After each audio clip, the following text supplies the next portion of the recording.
Para dar inicio a nuestra historia nos retrotraemos en el tiempo y viajamos hasta 1971. En ese año, Agatha Christie recibe la Orden del Imperio Británico de manos de la mismísima reina Isabel II de Inglaterra. Y dicho merecimiento no era por casualidad, fue ganado a pulso.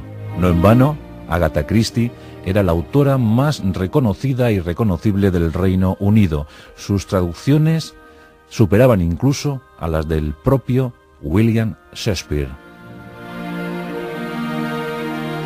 Con unas ventas que también superaban los 400 millones de ejemplares. 400 millones de ejemplares. Hay quien hoy en día habla ya de 2.000 millones de libros vendidos con la firma Agatha Christie.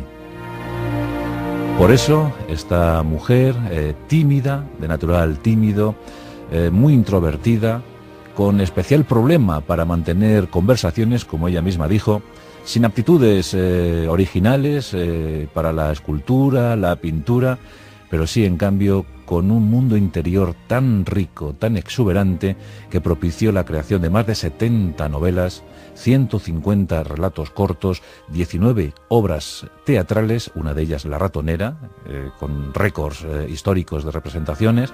Ininterrumpidamente se viene representando La Ratonera desde 1952, año de su estreno. Algunos ensayos, una obra infantil y una autobiografía deliciosa.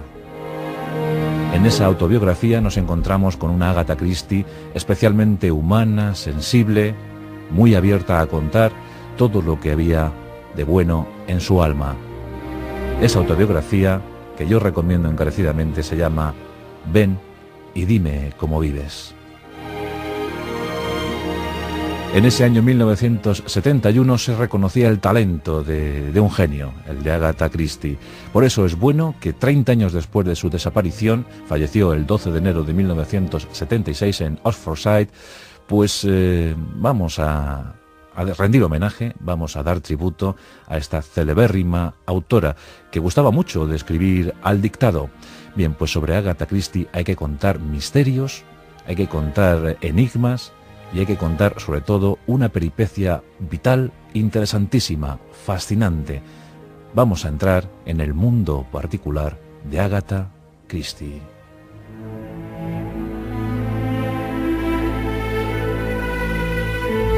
Nos encontramos en Torquay, una bellísima localidad ubicada en Devonshire, en Inglaterra, y en plena era victoriana. La familia Miller-Boehmer vivía cómodamente, de una forma holgada, gracias a las rentas del progenitor, Frederick.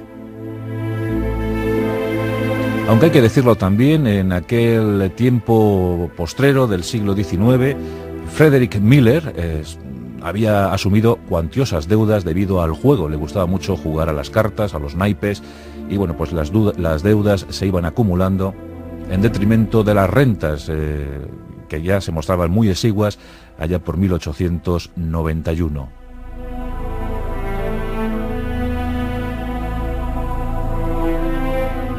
Frederick Miller se había casado con Clarice Boehmer y juntos sostenían una vida feliz.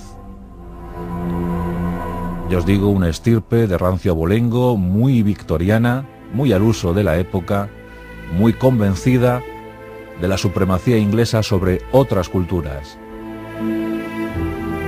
El 15 de septiembre de ese año, de 1891, vino al mundo Agatha Marie Clarice Miller-Boehmer. Ese era su verdadero nombre. Agatha era la menor de una prole compuesta por tres hijos. Y pronto Frederick y Clarice se volcaron en la crianza no solo de sus dos vástagos primeros, sino también en Agatha, que era una chica, era una niña muy peculiar, una niña muy fantasiosa. Dicen que más que la instrucción académica rigurosa, gustaba de recrear historias en papel, asesorada por amigos imaginarios, amigos invisibles. Incluso Agatha Christie, siendo ya madura, llegó a decir que un extraño ángel alado la frecuentaba en su habitación. Ella, romántica como era, porque era romántica, a pesar de su natural timidez, pues bautizó a este ángel alado con el nombre de Cupido. Estos amigos invisibles jugaron con la pequeña Ágata durante los primeros años de infancia. Pero ¿por qué no pensar que la acompañaron durante toda su vida? Porque las musas siempre están ahí flotando en el ambiente y de cuando en vez en cuando aparecen para inspirarnos. Y desde luego Agatha Christie recibió un constante flujo de inspiración durante toda su existencia. Pero qué curioso, cuando los niños hablan, hasta los 7 años, 7, 8 años, hablan de esos amigos invisibles que acompañan o son cómplices de nuestros primeros juegos. Qué curioso que Agatha eso lo mantuviera tan vivo en su mente durante su vida, ¿verdad? Que siempre lo explicara, que aquellos amigos invisibles le sirvieron muchísimo para huir de ciertos traumas, de ciertos temores. Una niña muy imaginativa.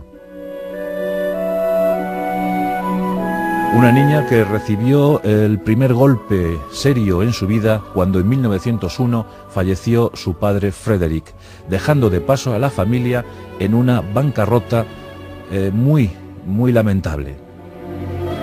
Sus deudas de juego cubrieron cualquier tiempo pasado de felicidad y la familia Miller, Boehmer, se tuvo que ver en la necesidad de alquilar su residencia familiar, de alquilar su queridísima residencia familiar en verano, y ellos pues viajar a Egipto, que por entonces era un lugar muchísimo más económico, asequible que la propia Inglaterra.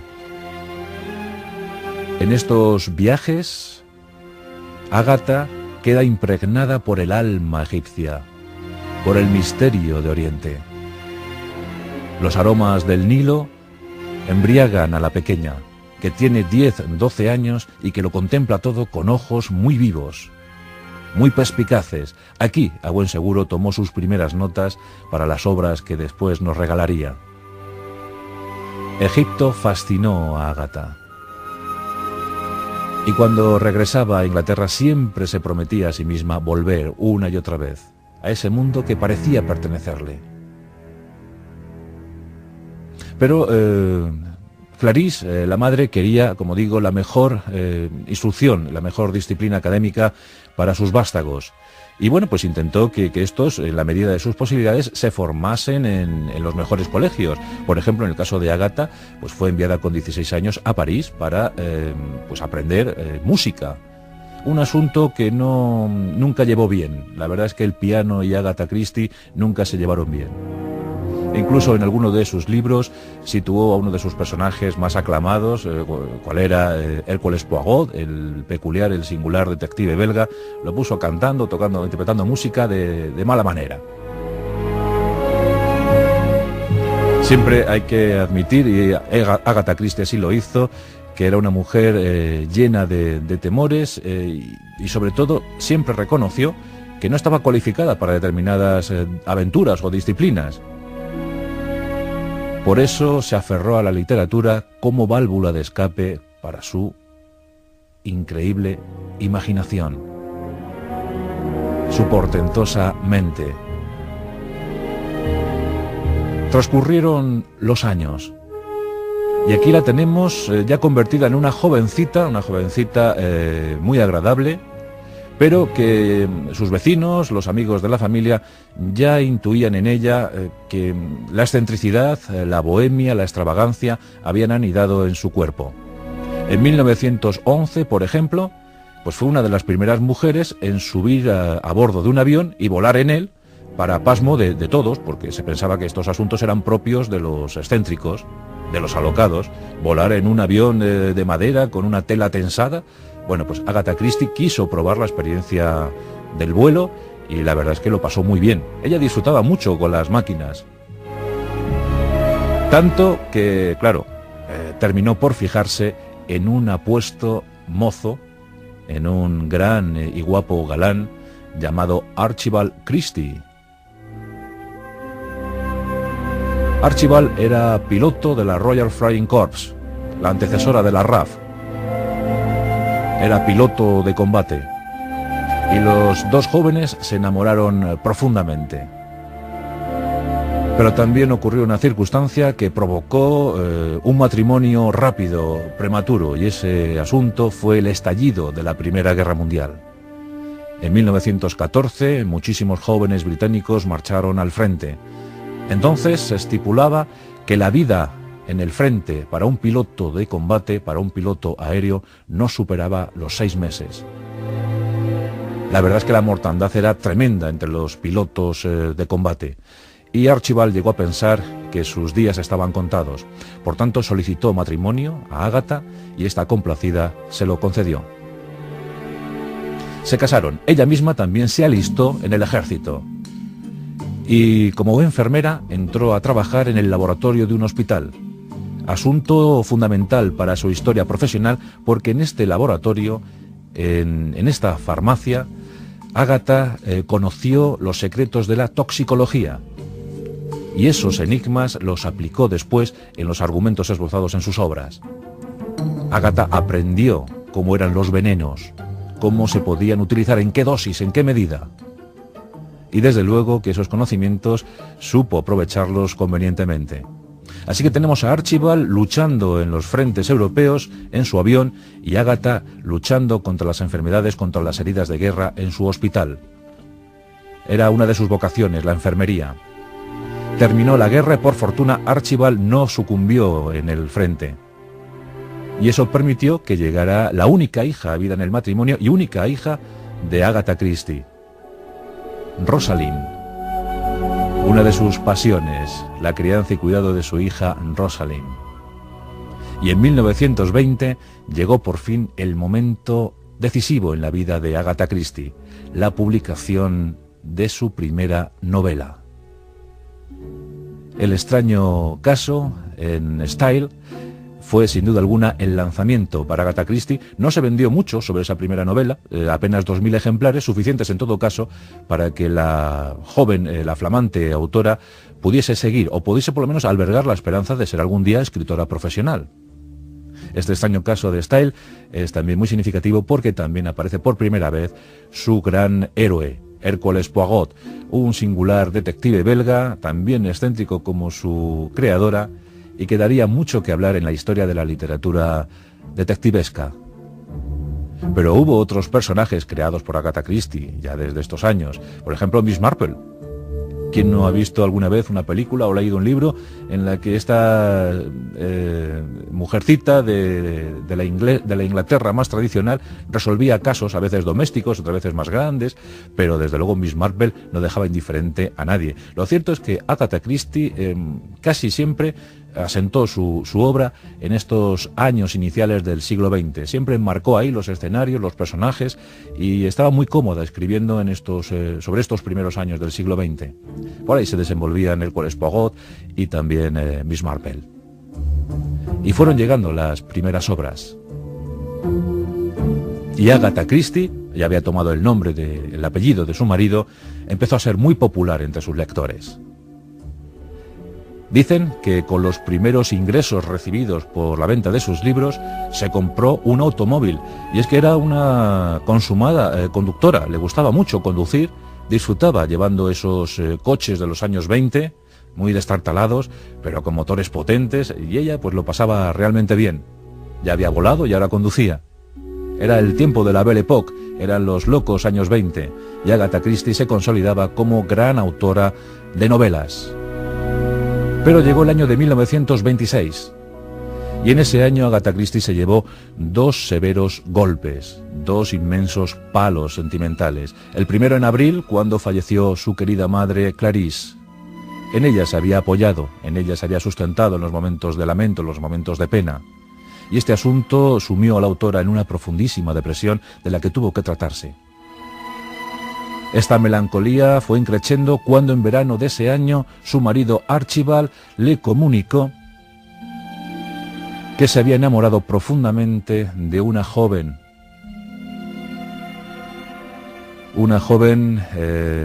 que jugaba al golf con él en un club y que se llamaba Caroline Nile. Caroline Nile, la verdad es que estuvo pues muy dispuesta a compartir amor con Archibald, y esto supuso una tragedia en la vida de Agatha Christie. Una auténtica tragedia. Ya os digo que estaba muy enamorada de Archibald y llevó a duras penas tanto sufrimiento. Pero claro, ocurre que en ese año 1926 no todo fueron lamentos, no todo fueron agonías. También llegó su obra más reconocida, el asesinato de Roger Ackroyd. Bueno, pues aquí, con este libro, hay una tremenda historia y vamos a contarla, vamos a dar las dos versiones, porque sin duda alguna esta narración marcó la vida de Agatha Christie. Se habló de ella en términos realmente extraños. Se cuenta que a principios de diciembre de 1926, sumida por el ahogo que supuso para ella la desvinculación matrimonial, pues bueno, se esfumó, se perdió durante 11 días.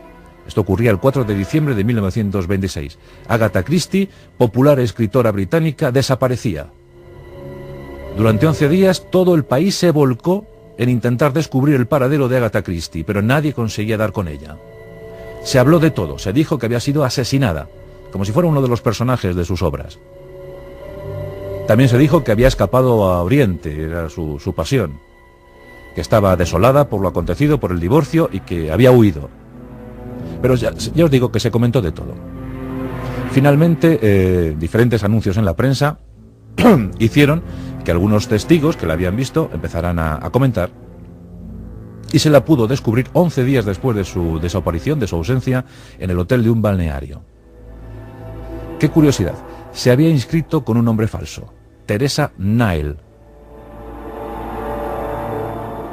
el apellido del amante de su marido.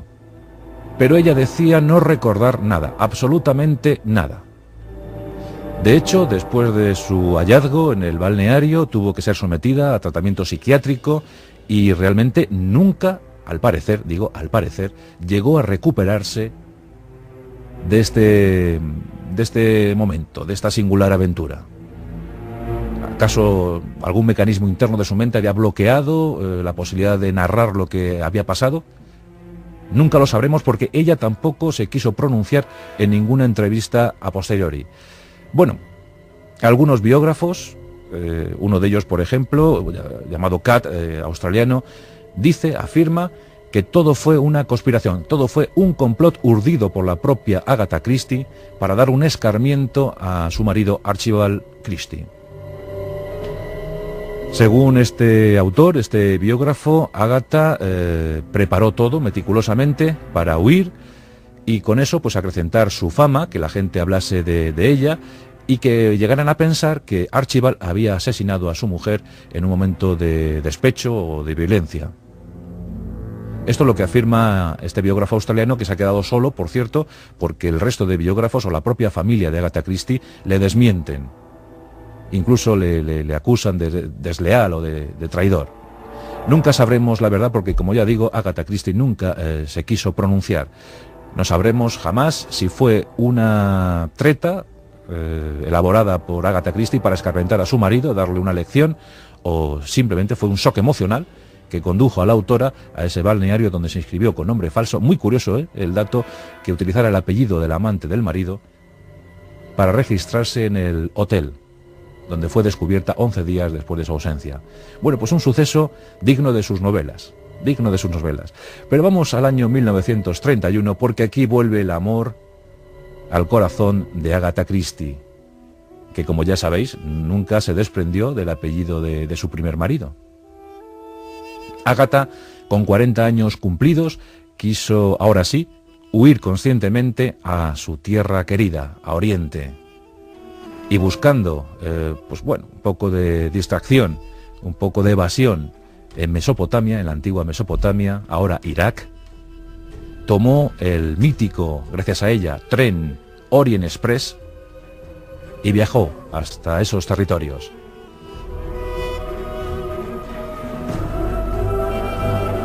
Y allí se encontró con el gran amor, en mi opinión, el gran amor de su vida. Hay quien dice que fue Archibald Christie. Yo pienso que en realidad fue Max Wren.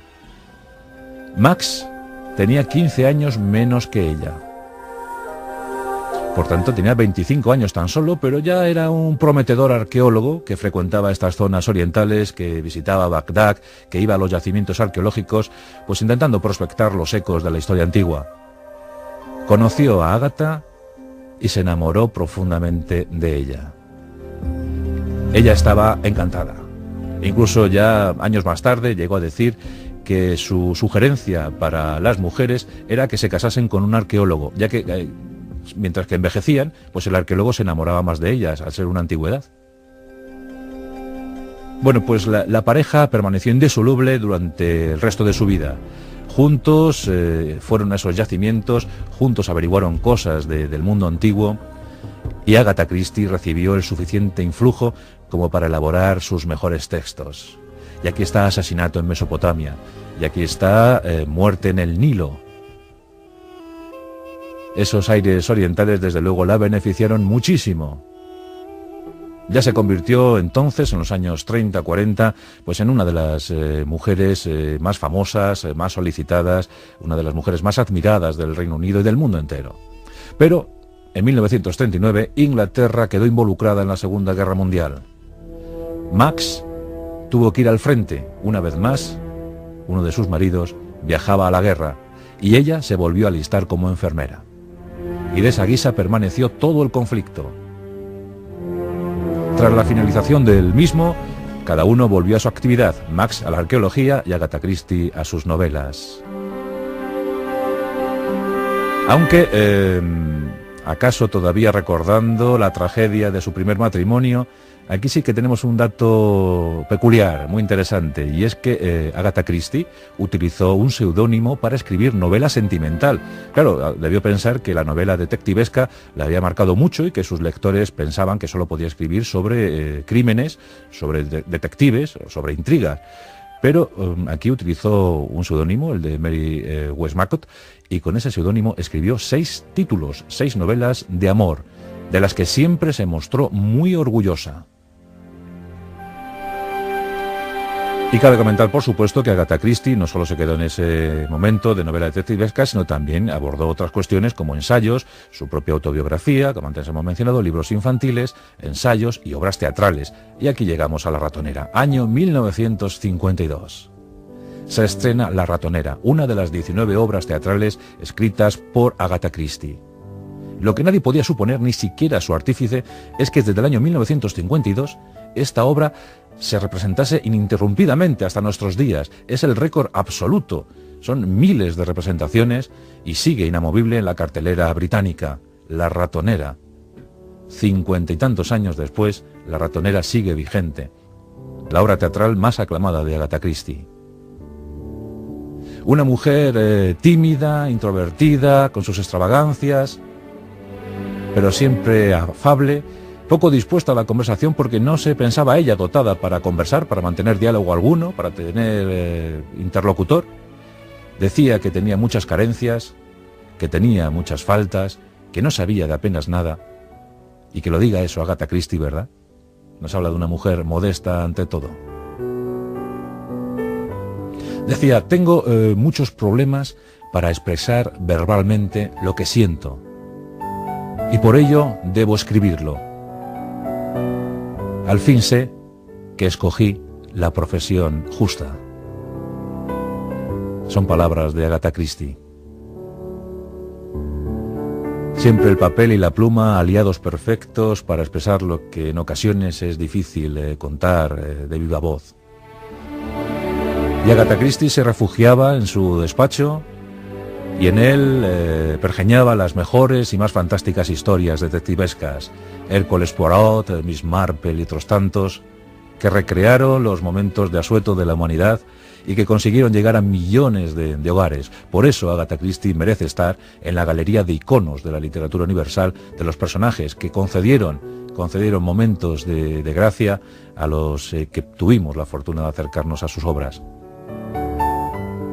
En 1971, como antes hemos referido, recibió la Orden del Imperio Británico, impuesta por su graciosa majestad Isabel II. La propia madre, la propia reina madre, era una forofa, así como la reina Isabel. Las dos eran forofas, eran encendidas seguidoras de Agatha Christie. Leían con avidez todos sus trabajos. En 1975 llegó su última obra, Telón. ¿Qué título, verdad? Telón. Y el 12 de enero de 1976 fallecía cogida de la mano de su marido. Su marido estuvo a su lado, a los pies de su cama, durante la agonía de Agatha Christie. No se desprendió ni un momento, no se fue ni un solo momento. Y cogidos de la mano, finalizaron su particular historia de amor. Él, muy envejecido también, apenas la pudo sobrevivir 2 años más. En ese 12 de enero de 1976 se nos iba sin duda alguna una de las escritoras más afamadas y grandes de la historia. Sus críticos, sus exégetas, afirmaron que utilizaba siempre un método muy sencillo, muy diáfano, que conducía al lector por los vericuetos más claros hacia la resolución de cualquier caso, de cualquier misterio, de cualquier crimen. Y por eso su obra se leía con auténtica emoción. Porque en todo momento te percatabas que las cosas no eran como se pintaban en origen, y que siempre había algo más que el lector debía escrutar en las páginas y a veces en las dobles lecturas. Agatha Christie, más de 70 novelas escritas, 150 relatos cortos, 19 obras teatrales, ensayos, biografías. Qué gran autora, y qué gusto da hablar de esta gente tan beneficiosa para la humanidad. Más traducida incluso que William Shakespeare. Hay quien dice que se han vendido ya más de 2.000 millones de ejemplares de todos sus libros.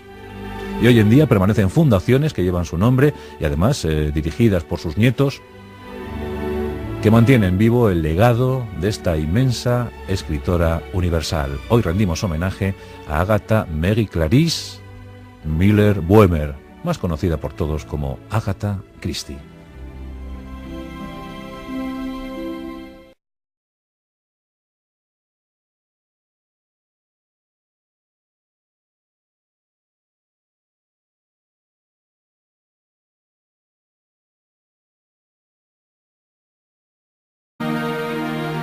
Con unas ventas que también superaban los 400 millones de ejemplares. 400 millones de ejemplares. Hay quien hoy en día habla ya de 2.000 millones de libros vendidos con la firma Agatha Christie.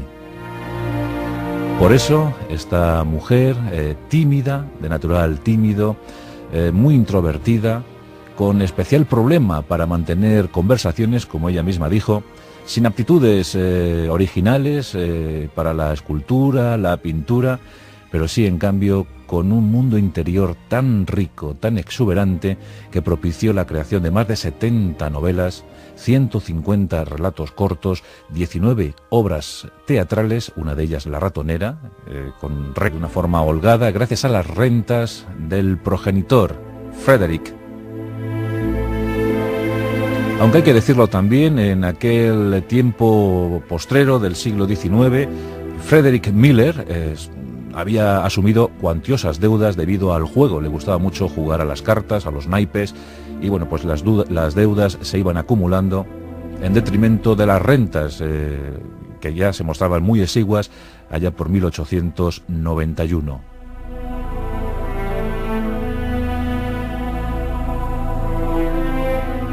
Frederick Miller se había casado con Clarice Boehmer y juntos sostenían una vida feliz. Ya os digo, un estilo.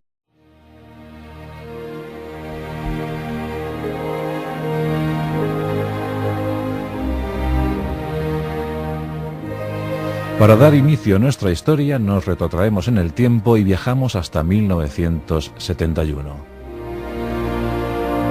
En ese año, Agatha Christie recibe la Orden del Imperio Británico de manos de la mismísima reina Isabel II de Inglaterra. Y dicho merecimiento no era por casualidad, fue ganado a pulso.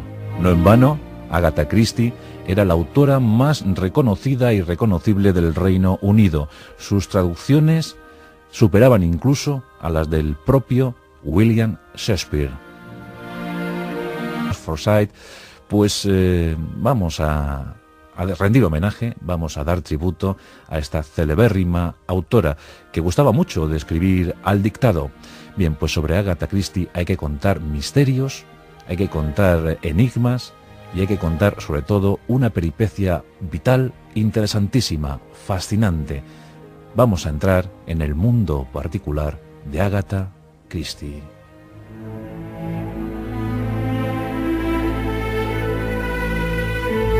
Nos encontramos en Torquay, una bellísima localidad ubicada en Devonshire, en Inglaterra, y en plena era victoriana. La familia Miller-Boehmer vivía cómodamente, récords históricos de representaciones.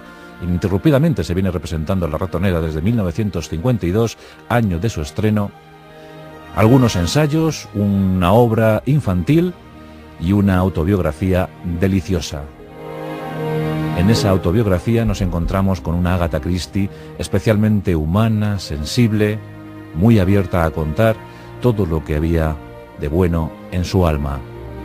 Esa autobiografía, que yo recomiendo encarecidamente, se llama Ven y dime cómo vives. En ese año 1971 se reconocía el talento de un genio, el de Agatha Christie. Por eso es bueno que 30 años después de su desaparición, falleció el 12 de enero de 1976 en